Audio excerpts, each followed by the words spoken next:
So, ito tayo natin na nasa cellphone ko. Tapos dapat yan ay mag-generate yan, diba? Dapat real time tayo, tama ko? O kunwari ako ang name ko ay Mark Aaron Crayos, grade 12, APM Mojica.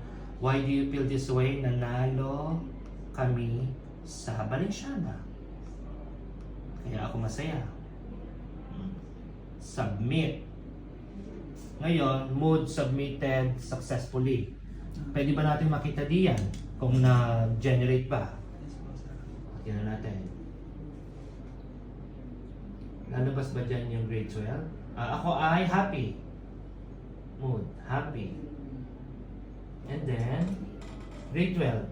Tingnan mo nga kung nandyan. Grade 12. Okay, Mark, Aaron, Chris, nanalo kami sa Valenciana. Gusto ko ulit mag-try ulit, ha, tingnan natin. Ako ba ay excited? Excited ako. Pangalan ko ay Mark Aaron Chris din.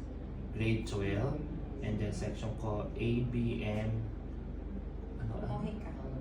Mojica. Si Mayor Mojica to, di ba? Bakit ako excited? Malapit na ang Christmas. Ako excited ngayon, ha? Okay. Tingnan nga natin kung lalabas dyan. Mood.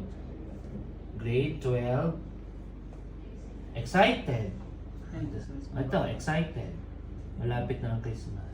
O, paano kung ita-download natin siya? Click download.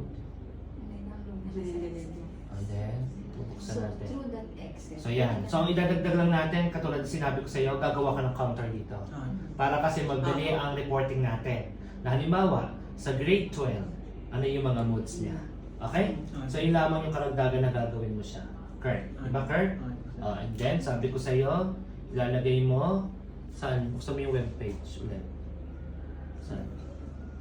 Yung sa mood. Another book. So ilalagay natin sa nasaan yung pinaka natin? Pinaka main page, dito sa mood tracker natin, eto, lalagyan mo yung pangalan mo as developer. Okay? So, congratulations. Yay! Ganda. Sige. Okay na ba?